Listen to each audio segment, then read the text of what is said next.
Pensemos en qué ha sucedido en Brasil como una posibilidad que pueda suceder en esos países y por lo tanto, ya que estamos, digamos, un poco más avanzados en los problemas que han resultado del caso Odebrecht, ustedes en Perú, en Colombia, en otros países de América Latina, puedan precaverse un poco de lo que el Ministerio Público está pasando en Brasil actualmente, y el trabajo de las asociaciones en ese sentido es muy importante para la defensa del estatuto jurídico de nuestra institución, que es vital, que es muy importante para el balance institucional en América Latina y para la realización de un verdadero Estado de Derecho, donde la ley es aplicada indistintamente a cualquiera, con independencia de su condición social, de su estatus político, de que se ubica en un nivel económico superior, si es parte de un gobierno, en fin. El papel del Ministerio Público en Latinoamérica es fundamental para que superemos un estado de cosas que es históricamente marcante en nuestro continente.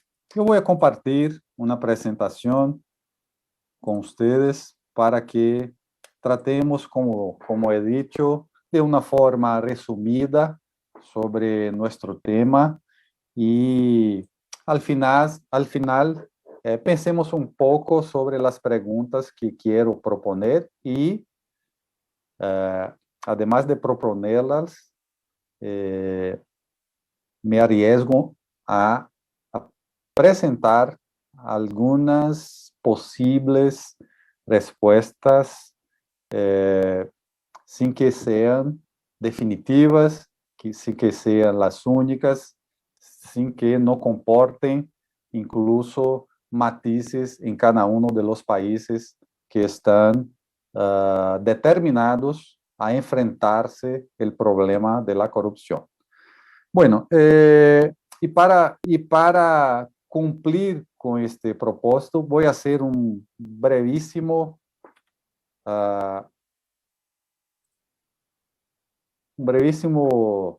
recorrido histórico sobre el combate a la corrupción, la lucha contra la corrupción en Brasil, y enseñándoles un poco de la historia de Brasil, que tiene periodos democráticos cortos a lo largo de su historia. Brasil es una república desde el año 1891 y desde la república se vienen sucediendo periodos cortos de democracia, pero sobre todo periodos de dictadura, de poder concentrado en las manos del Ejecutivo, y desde el año 1995 estamos experimentando, estamos viviendo un periodo democrático que tiene sus problemas, pero que sí se ha mostrado estable para superar, para lidiar con crisis de naturaleza institucional, de naturaleza política muy seria, como por ejemplo los dos procesos de impeachment, de impedimento, por lo que ha pasado Brasil desde el periodo democrático y especialmente a partir del año 92, con la elección del primer presidente democrático que ha tomado posesión, porque en las elecciones del año 1985, perdón, se ha elegido el presidente civil, Tancredo Neves, pero ha fallecido antes de la toma de posesión. Y su vicepresidente ha asumido, y solamente el año 90, perdón, tuvimos un presidente elegido, un presidente electo, que de hecho ha tomado posesión de su puesto, de su cargo de primer mandatario del país. Entonces, en Brasil, lo que vivimos actualmente es una democracia, pero para que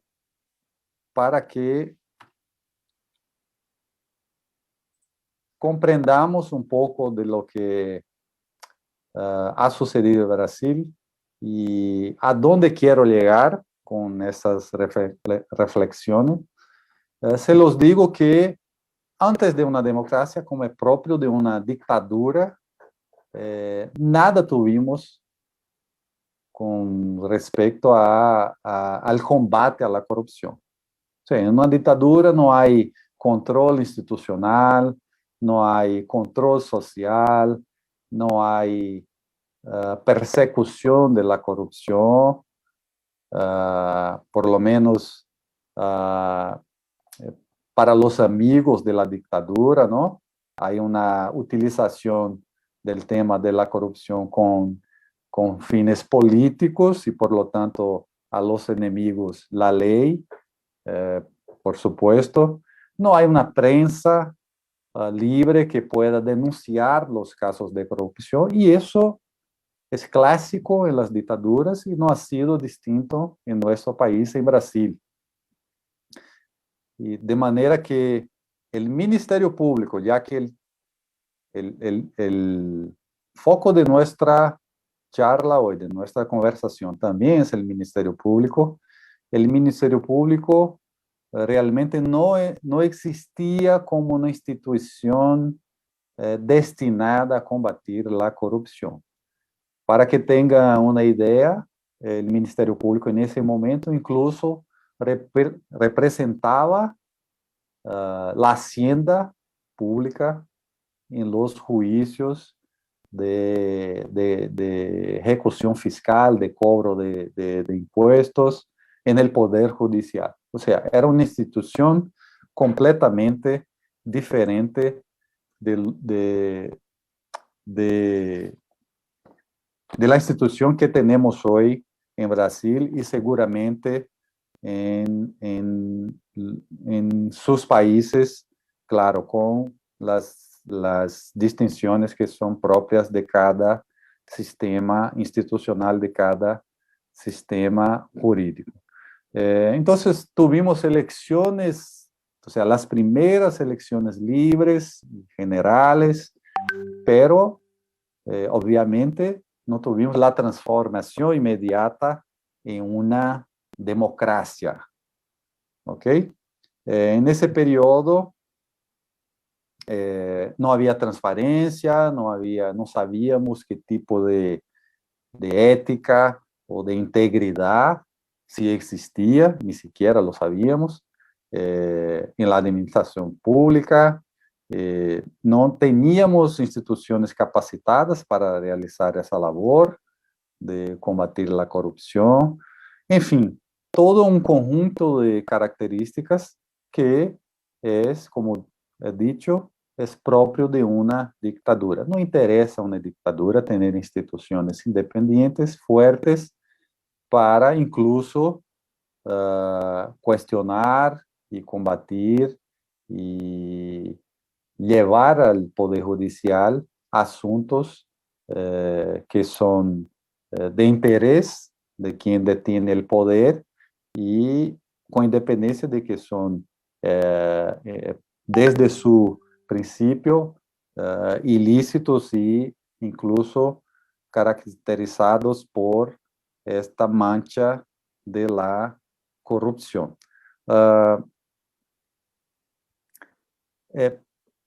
Tras este primer momento de elecciones libres, elecciones generales, tanto para el poder, porque Brasil es una federación, el poder, digamos, el poder federal, presidente, diputados federales, senadores, y también para los estados y municipios, que son los diferentes niveles federativos que tenemos en Brasil. podemos caracterizar un avance con un periodo de transición. En 88 vino la nueva Constitución de Brasil, sobre la que voy a hablar un poco más. Tuvimos el principio, que es algo muy importante para el cambio que hubo en nuestros países y que nos proporcionó llegar a este momento en que el Ministerio Público de Brasil, de Perú, de Colombia, está luchando contra la gran corrupción. Entonces hubo una renovación de los cuadros institucionales con la entrada de gente joven, gente con otra visión de mundo, gente acá en Brasil ya inspirada por la nueva Constitución de 1988, un incremento que ha traído la Constitución esa de las instituciones de control, como los tribunales de cuenta, por ejemplo, una prensa no censurada, una prensa libre, mecanismos democráticos y participativos de control de la administración pública, importantes leyes subconstitucionales con reformas en los más diferentes ámbitos del sistema jurídico institucional brasileño. Reformas esas que proporcionaron que aunque de una manera todavía incipiente, que empezara tanto la persecución como algunas condenas en casos de corrupción que no se veía antes, tanto en el civil, porque acá en Brasil tenemos un sistema de tipicidad de la corrupción civil, que es la ley de improbidad administrativa y la más reciente ley anticorrupción, y penal. Entonces, en los años 90, ya acercándonos a los años 2000, tuvimos ya el Ministerio Público avanzando en la utilización de esos nuevos instrumentos, la ley de improbidad administrativa, también el derecho penal con una nueva visión, ¿no? Tanto fiscales como magistrados, con este sentimiento de que la independencia en sus carreras era y es un valor muy importante que está protegido por esta nueva Constitución de 1988, Constitución que dio al Ministerio Público tanto una autonomía institucional con respecto a sus cuestiones administrativas, financieras, incluso en la conformación de sus órganos internos, cuanto a una independencia de los fiscales, también como una independencia de los fiscales, que nos otorgó la Constitución, de manera que en Brasil no hay un principio jerárquico dentro del Ministerio Público. Cualquier fiscal del Ministerio Público en Brasil actúa teniendo como su norte la Constitución y las leyes. No hay un poder del fiscal general de apartar a un fiscal del caso o de revisar sus decisiones, en fin. Entonces, con esta nueva Constitución nace ese conjunto ese nuevo cuadro institucional, este nuevo Ministerio Público que por nuestra Constitución tiene el deber constitucional, tiene la competencia constitucional de proteger al patrimonio público, donde se inserta la cuestión del combate a la corrupción. Este nuevo Ministerio Público, por supuesto, es resultado del periodo antecedente dictatorial. Entonces los constituyentes entendieron que era necesario dibujar una institución que estuviera protegida de la influencia política para realizar, ejecutar la tarea de, entre otras tantas, de perseguir a los delitos y hacer de hecho realidad al Estado de Derecho. Entonces, la dictadura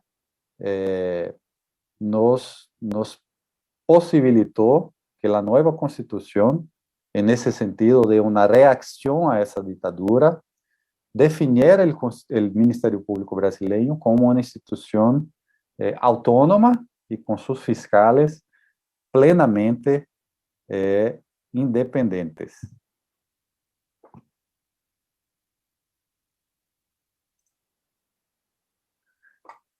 Bueno, a continuación tuvimos en los años 2000 un paso más adelante en comparación con ese momento anterior, porque ya había una madurez de esas nuevas instituciones, de esos nuevos cuadros institucionales, una expertise mayor para lidiar con el tema de la corrupción, y ya se empieza en Brasil a lograrse algunos resultados con la corrupción mediana, digamos, ¿no?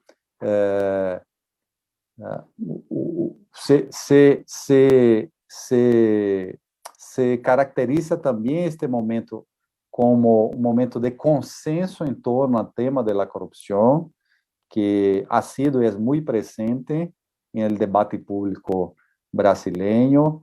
El Ministerio Público y las otras agencias de control de la administración pública empiezan a desarrollar un trabajo en red, ¿no? Brasil también ya da algunos pasos más concretos en la cooperación internacional para la persecución penal y para la recuperación de activos, que es un problema en el combate a la gran corrupción en particular.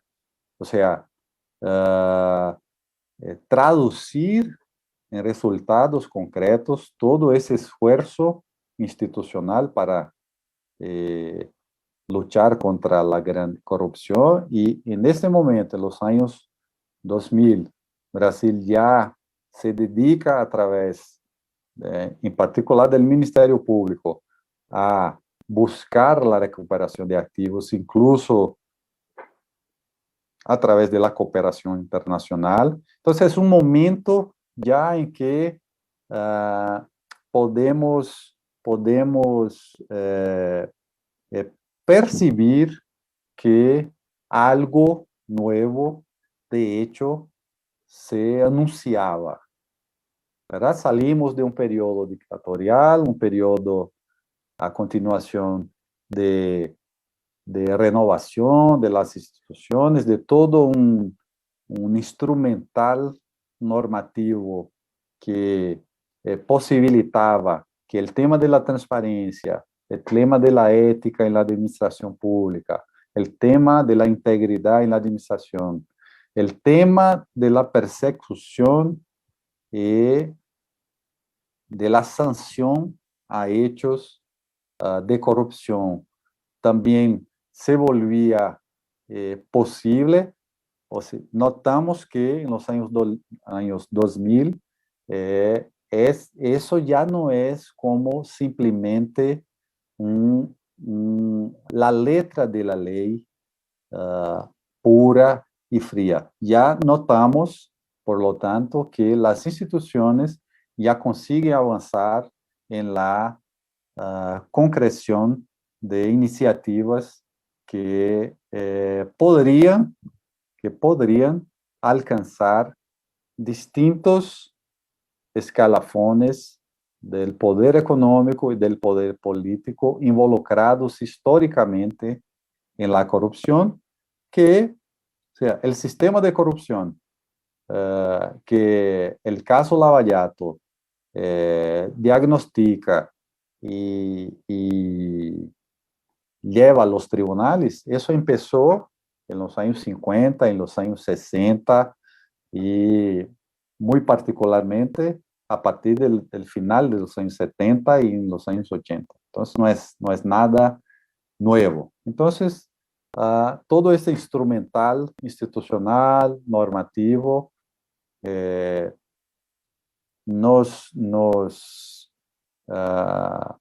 eh, anuncia un nuevo momento en nuestro país y de hecho en los años 2000 eso parece que se va concretando.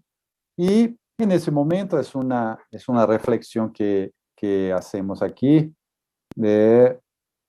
dadas las transformaciones a que me he referido, dados los nuevos marcos normativos, la ley de improbidad, la ley anticorrupción, la institución de una unidad de inteligencia financiera. O sea, nos preguntamos si acá en Brasil si teníamos una estrategia anticorrupción. Y lo que hemos notado, los que estudiamos el tema, es que en realidad eso no sucede. Eso no sucede. En Brasil, por diferentes influjos o influencias, o sea, van apareciendo leyes que en un momento pueden ser leyes más asociadas a cuestiones económicas que van trayendo aspectos que contribuyen a al dibujo de ese sistema de protección de la ética, de la transparencia, de la integridad, en torno a la administración pública, permitiendo la defensa de lo que acá llamamos del patrimonio público, o sea, todo que interesa a protección de ese valor fundamental que es el interés público. Y en eso, obviamente, está incluida la lucha contra la corrupción. Entonces, o sea, lo que notamos en Brasil es que no tenemos propiamente una estrategia anticorrupción. Tenemos hechos que, como he dicho, que resultan de necesidades de naturaleza económica, y de ahí vienen leyes específicas, hechos que están vinculados a escándalos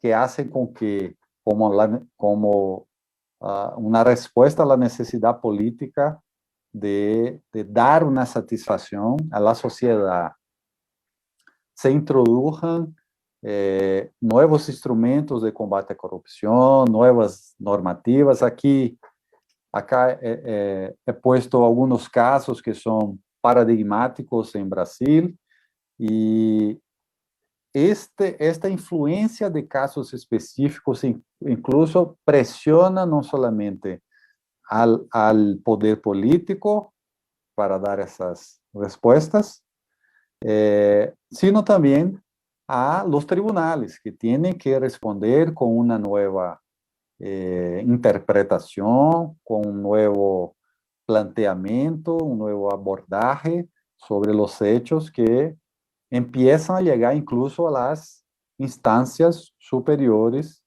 de nuestra jerarquía judicial acá en Brasil. Entonces, tenemos ese tipo de influencia o de influjo, también de la ciudadanía.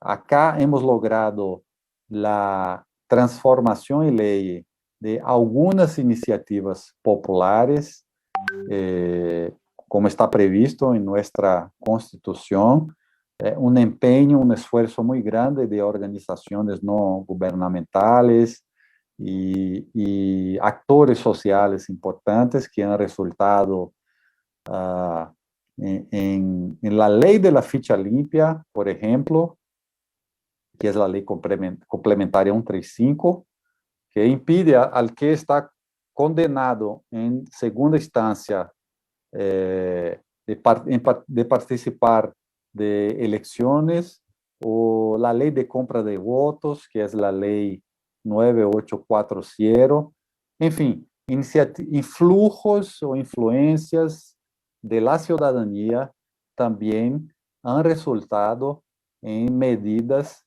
que conforman este sistema, que no es, como he dicho, un resultado, por lo tanto, de una estrategia anticorrupción que actualmente está en vigencia, en vigor en Brasil. Y aunque de esa manera un poco caótica, sin propiamente una planificación estratégica. Nosotros tenemos hoy un ciclo normativo completamente integrado que alcanza a todos aquellos que están involucrados en un hecho de corrupción. Entonces, tanto personas jurídicas, y tenemos la ley anticorrupción, por ejemplo, a la que me he referido, como particulares, privados, personas naturales, agentes públicos y agentes políticos también. En Brasil, nadie, perdón, tiene inmunidad ex ante a la posible aplicación de una ley que de alguna manera resulte en una sanción por práctica de corrupción. Evidentemente, tenemos la cuestión de la inmunidad parlamentaria, que debe, el proceso judicial debe seguir un procedimiento, algunos requisitos, etcétera, pero no hay inmunidad absoluta en Brasil. Y en este momento democrático, llegamos ahora, y acá, aquí ya me refiero a lo que estamos pasando en Brasil, lo que acabamos de pasar, momento clave en nuestra historia de lucha contra la gran corrupción, porque tuvimos como un paso, un avance más, ¿no? La sofisticación de la actuación de las agencias de control, sea con métodos de investigación especiales, con el Ministerio Público, que es tema de nuestra conversación, mucho más preparado, una cantidad de fiscales preparados para combatir ilícitos sofisticados de corrupción muy grande, tanto en el Ministerio Público Federal como en los ministerios públicos de los estados, con la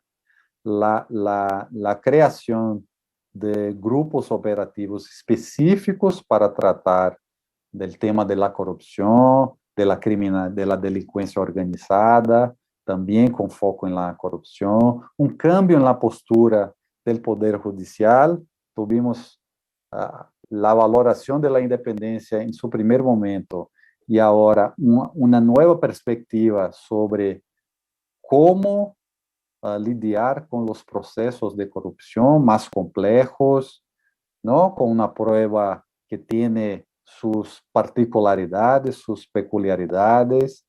En esos últimos años también diversas acciones o operaciones de gran relevancia e impacto social, económico y político. Operaciones esas, muchas de las cuales dirigidas por el Ministerio Público, que han alcanzado a la cúspide del poder, tanto en los estados como en el poder federal. Y un resumen de eso es la operación Lava Jato, que, la cual compartimos con ustedes, que es, sin duda, la mayor operación, yo creo que seguramente en América Latina, de combate a la corrupción, a la gran corrupción. Esta es una operación que es muy conocida, no solamente porque tiene sus brazos en diversos países, pero también porque en Brasil ha alcanzado a figuras políticas, personajes políticos muy conocidos en América Latina. Y claro, es necesario también aclarar a ustedes que lo que se ve en la prensa es parte de lo que es la operación Lava Jato, que tiene como su sede central, digamos, Curitiba, donde empezó, pero que en realidad está en varios estados del país. Aquí ustedes pueden ver que la filmina hace referencia a más 3 sitios: Brasilia, Rio de Janeiro y São Paulo, pero como esta información proviene del Ministerio Público Federal, no es completa. En Bahía tenemos también juicios relativos a Lava Jato, Bahía, que es mi estado, Bahía, que es el sitio de nacimiento de la constructora Odebrecht y de la holding Odebrecht, que es bahiana. Pero, como decía, es una gran operación que ha alcanzado números muy expresivos en cualquier sentido sobre los cuales nos pongamos a pensar o a reflexionar. Y acá trago algo para ilustrar: números de enero de este año y números que no incluyen, como he dicho, la situación en los estados. Esos son números relativos a la actuación del Ministerio Público Federal y del Poder Judicial Federal de Brasil, pero que son números absurdos, digamos. Y una característica muy marcante, y eso interesa a ustedes, es el uso de la cooperación internacional en la operación Lava Jato, que es un número sin precedentes, ¿no? Es un número de una magnitud, no sé, me arriesgo a decir que es incomparable. Y los resultados en términos de cifras que ha conseguido, y acá podemos ver algo que ha conseguido la operación Lava Jato, perdón, en términos de recuperación de activos, se debe a esta cooperación internacional. O sea, eso significa un universo desconocido para nosotros. Antes nunca habíamos tenido el uso, la utilización de la cooperación internacional de forma tan eficaz, no solo numerosa, pero eficaz, como hemos visto en la operación Lava Jato. Claro, eso es sin duda muy bonito de verse, es muy importante para nuestra región, es muy significativo que varios países están actuando para aclarar y buscar tanto la recuperación de activos como el castigo para para altos cargos políticos, administrativos o empresarios, pero también eso, y entramos ahora en la parte final de mi intervención, eso trajo problemas para el Ministerio Público. Y lo que propongo aquí es que reflexionemos sobre esos problemas. Entonces, la operación Lava Jato, que desde el año 2014, estuvo todos los días en los telenoticieros, resultó, como no podría ser distinto, en una excesiva exposición de los fiscales, especialmente de los fiscales de Curitiba, que conducían los principales juicios relacionados a esta operación. Y una exposición excesiva que fue resultado natural de la transparencia que debe existir en este tipo de caso, por un lado, pero también, por otro, esto, y acá hago una avaliación muy personal, por otro lado, fue el resultado también de una necesidad de buscar, necesidad de esos fiscales, de buscar un apoyo para su trabajo, porque se estaba enfrentando a la gente más poderosa del país. Y no es acá no hago una evaluación negativa, ni mucho menos. Es un dato objetivo que me parece que es real. O sea, tanto la Suprema Corte acá reconoce que en ese tipo de juicio hay que existir una transparencia amplia, y eso ha sucedido, los medios tenían acceso con la salvedad de los juicios bajo secreto, pero a todos los hechos, toda la documentación, toda la acusación que hacía el Ministerio Público, eso terminaba expuesto en los telenoticieros, en los medios de comunicación en general, como resultado de ese principio, como aplicación de ese principio de publicidad del proceso penal, pero también esta excesiva exposición impuso a los fiscales tal vez buscar este apoyo popular. Y eso trajo, sin duda, problemas. La transformación del proceso en una arena política era imposible o es imposible en un hecho de gran corrupción donde están metidos o metidos los más importantes personajes políticos y empresariales. Es imposible que esos juicios no se vuelvan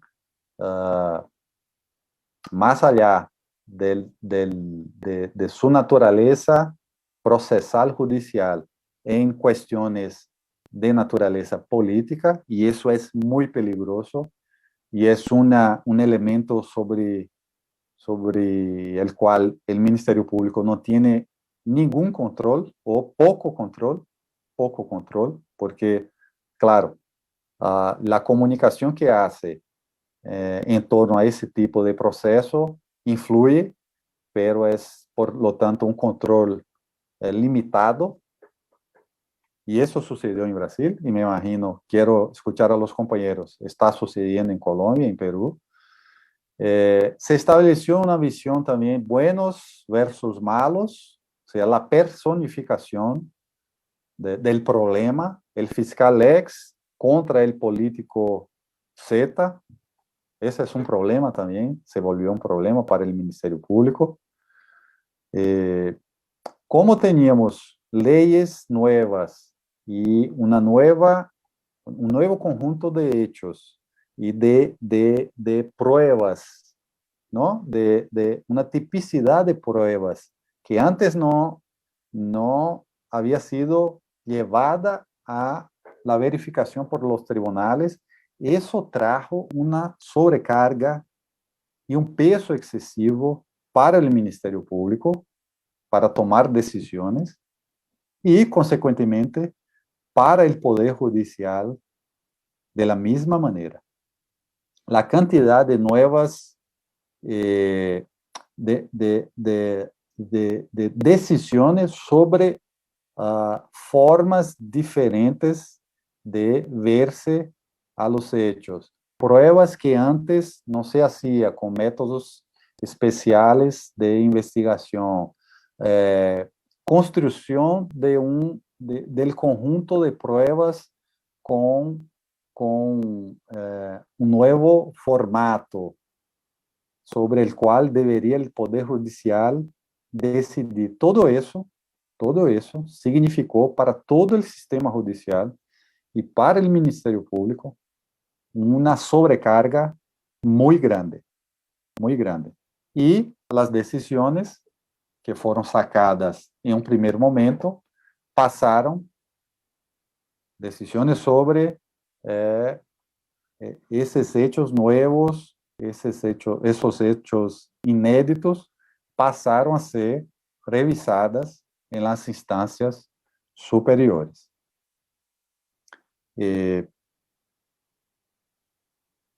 Bueno, aquí un poco más en esa filmina de efectos de la Lava Jato para el Ministerio Público, muchas articulaciones políticas y presiones sobre el Ministerio Público y el Poder Judicial, presiones en los órganos disciplinarios del Ministerio Público, en el Consejo Nacional del Ministerio Público de Brasil, divisiones partidistas y polarización política externa, facilitando este ambiente que é descrito, pero também internas, en la medida en que los actores políticos se apropian del discurso anticorrupción o se apropian de un discurso o inventan un discurso de que todo se trata de una persecución personal, ideológica, contra el político ex o contra no sé quién. Todo eso ha tenido también reflexos internos a la institución. Y eso se volvió un tema muy delicado para el Ministerio Público y para el propio Poder Judicial. También, pese al esfuerzo del Ministerio Público, no siempre las respuestas de los electores se dio de una forma armónica con acusaciones graves de corrupción. Tenemos políticos acusados de graves hechos de corrupción que lograron reelección a mandatos importantes de parlamentarios o de jefes de ejecutivos estatales, o, en fin, que siguen en el escenario público y político. Este periodo largo, como he mencionado, de la operación Lava Jato todos los días y todas las discusiones, y en el medio una elección presidencial, todo eso ha causado una fatiga social muy grande. Hay gente que, y les confieso que en parte me incluyo, que ya no aguanta ver a los debates muchas veces distorsionados sobre el tema de la operación Lava Jato. Eso ha causado una fatiga social muy grande que resulta de la complejidad, claro, de los hechos, y eso significa que los procesos son no se resuelven en un plazo razonable, pero creo que en los países de ustedes sucede lo mismo que en Brasil. El proceso tarda mucho. Eso ha contribuido también para esta fatiga social. Y como resultado de la apropiación política del discurso sobre la Lava Jato, las fake news o incluso el debate sobre los errores judiciales del Ministerio Público, ha producido una cierta pérdida de creencia social en las instituciones. Y eso básicamente representa lo que llamo de variables ajenas al control del Ministerio Público. Es difícil explicar eh, la persecución de muchas veces de hechos tan complejos de corrupción. Es complicado, es difícil para la población entender. Es más fácil adherir a un discurso político de persecución política, de que es mentira, de que quieren acabar con la empresa tal, que están en contra del país, que comprender verdaderamente lo que está pasando en tales hechos, en tales procesos de persecución de la corrupción.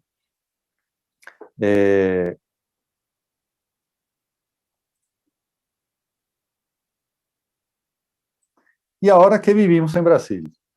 En los últimos dos años especialmente, vivimos un momento de reacción al combate a la gran corrupción. O sea, como he mencionado hace poco, hay una explotación de los errores y incluso de las innovaciones del Ministerio Público y del Poder Judicial.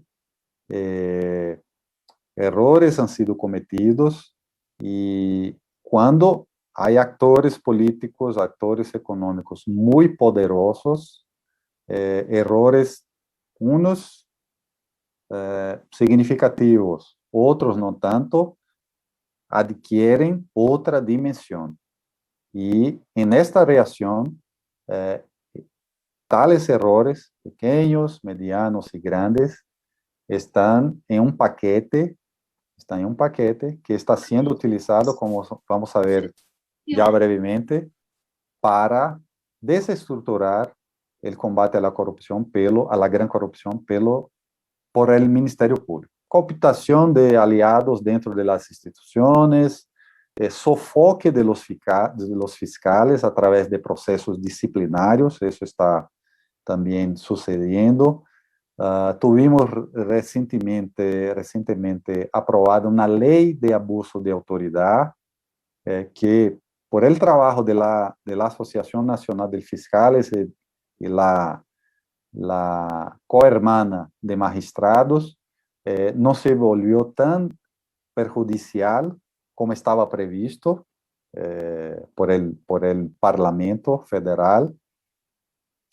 Está sucediendo un cambio en la jurisprudencia de los tribunales para anular procesos, para comprender las pruebas de otras maneras, bloqueos institucionales con el nombramiento de personas no muy simpáticas a la causa de la corrupción en puestos claves en diferentes órganos del país y lo que interesa más específicamente propuestas legislativas contrarias al Ministerio Público. Tenemos, por ejemplo, una PEC, una propuesta de enmienda constitucional que estamos llamando de PEC de la venganza, que modifica el Consejo Nacional del Ministerio Público, la composición del Consejo, politizando el Consejo, sustrayendo un asiento, un escaño que es del Ministerio Público y dándole a más un representante del Parlamento. Además de eso, quitando de la representación del Ministerio Público la posición de órgano disciplinario interno y abriendo la posibilidad para que cualquier otro miembro de este consejo, que es un consejo con miembros del Ministerio Público y de otras instituciones, cualquier miembro del Parlamento, del Ejecutivo, en fin, pueda pueda ser el titular del órgano disciplinario. Estamos en ese momento también con una propuesta de cambio del Código Procesal Penal, que favorece integralmente o parcialmente posiciones antagónicas a la del Ministerio Público. Por ejemplo, nos quita el poder de dirigir una investigación directamente, que es posible en el sistema brasileño. Y otro cambio importante que se propone en la ley de improbidad administrativa, la que prevé sanciones administrativas y políticas. Entonces, es un momento resultado de todo ese historial que les he mencionado, en el que el Ministerio Público está bajo ataque. Y es importante que ustedes estén atentos para esta situación que puede reproducirse en sus países. Y para terminar, Fred, yo creo que estoy cumpliendo, me parece, el tiempo. Para terminar, yo me he propuesto traer, sin, como he dicho, respuestas definitivas o completas o incontestables, algunas preguntas que nosotros como institución, y eso vale no solo para el Ministerio Público, creo que vale para el Poder Judicial, que también tiene un rol muy importante en el combate a la gran corrupción. Preguntas sobre las que tenemos que, o con relación a las que tenemos que pensar, reflexionar. ¿Cuáles son los límites de la persecución de la gran corrupción para el Ministerio Público?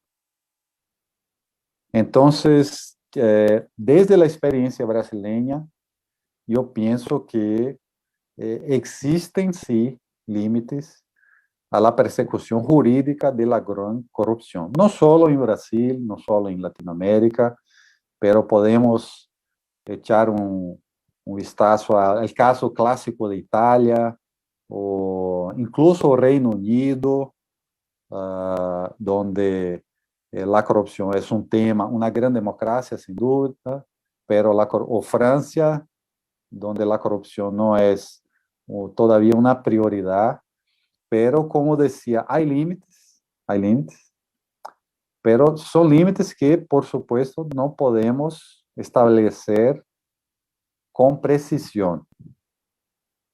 Es imprescindible, con todo, tener estrategia para lidiar con las posibles encrucijadas que se nos emergen en el camino, de que son ejemplo las que les estoy enseñando en esta conversación.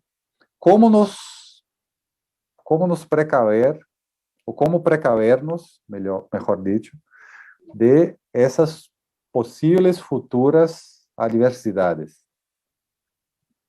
Então, parte da resposta a essa pergunta, ou a la primeira pergunta, temos em las respostas a essa segunda pergunta.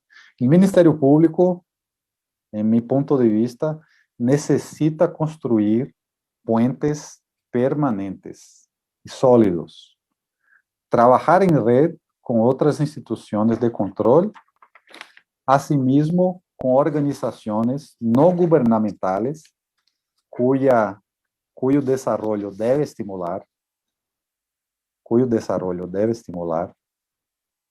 que se dedican a la defensa de la integridad y de la ética públicas, y por lo tanto, al combate a la corrupción. Por otro lado, debe tener una política clara de comunicación sobre el tema, que parta de la base de los principios de imparcialidad y neutralidad política. El riesgo de la polarización interna o el riesgo de que por una necesidad de